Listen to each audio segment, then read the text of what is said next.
అందరికీ నమస్కారం. మన ఆధ్యాత్మిక ప్రయాణంలో అత్యంత పవిత్రమైన గ్రంథం శ్రీ గురు చరిత్ర. గత వీడియోలో మనం మొదటి అధ్యాయం గురించి తెలుసుకున్నాం. ఈరోజు మనం రెండో అధ్యాయం గురించి చర్చించబోతున్నాం. అసలు ఈ సృష్టి ఎలా మొదలైంది? కలియుగంలో కలి ప్రభావం మనపై పడకుండా ఉండాలి అంటే ఏం చేయాలి? దీపకుడు అనే శిష్యుని భక్తికి సాక్షాత్తు త్రిమూర్తులే ఎలా దిగివచ్చారు? ఈ విషయాలన్నీ ఈరోజు వీడియోలో తెలుసుకుందాం. ఈ అధ్యాయంలో సిద్ధియోగి నామధారకుడికి సృష్టి రహస్యాన్ని వివరిస్తారు. మొదట పరమాత్మ ఒక్కడే ఉండేవారు. ఆయన సంకల్పం వల్ల త్రిమూర్తులు, పంచభూతాలు ఉద్భవించాయి. కృత, త్రేత, ద్వాపర యుగాల తర్వాత కలియుగం ప్రవేశించింది.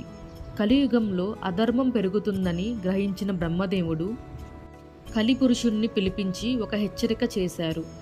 ఎవరైతే సద్గురువును నమ్ముతారో, ఎవరైతే గురుచరిత్రను భక్తితో వింటారో వారి జోలికి నువ్వు వెళ్ళకూడదు. అంటే ఈ కలి దోషాల నుంచి మనల్ని కాపాడేది కేవలం గురుభక్తి మాత్రమే. దీనికి ఉదాహరణగా బ్రహ్మదేవుడు కలిపురుషునికి దీపకుడు అనే శిష్యుడి కథను చెబుతారు. దీపకుడు గురువుగారైన వేదధర్ముడు తన శిష్యుడిని పరీక్షించాలనుకుంటారు.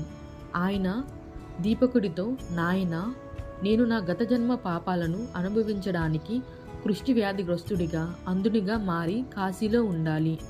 నన్ను సేవించే ఓపిక నీకు ఉందా అని అడుగుతారు. దీపకుడు ఏమాత్రం ఆలోచించకుండా సరే అంటాడు. కాశీలో గురువుగారు దీపకుడికి ఎన్నో రకాల ఇబ్బందులు పెడతారు. వ్యాధి వల్ల కలిగే కోపాన్ని శిష్యుడి మీద చూపిస్తారు. ఒక్కోసారి తిండి పెట్టనివ్వరు, విపరీతంగా విసిగిస్తారు. కానీ దీపకుడు మాత్రం విసుగు చెందకుండా గురువే దైవం అని సేవ చేస్తాడు.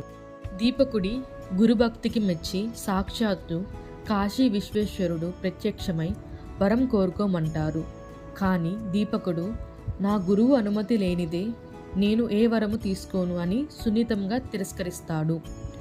ఆ తర్వాత శ్రీమన్నారాయణుడు కూడా ప్రత్యక్షమై వైకుంఠానికి రమ్మని ఆహ్వానిస్తారు.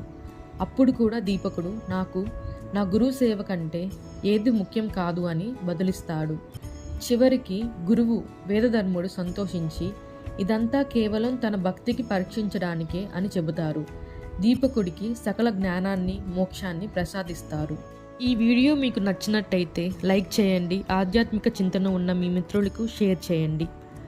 తర్వాతి వీడియోలో 3వ అధ్యాయం గురించి తెలుసుకుందాం. అప్పటి వరకు శ్రీ దత్తాయ గురువే నమః, శ్రీ శ్రీ పాద శ్రీ వల్లభాయ నమః, శ్రీ నృసింహ సరస్వత్యై నమః.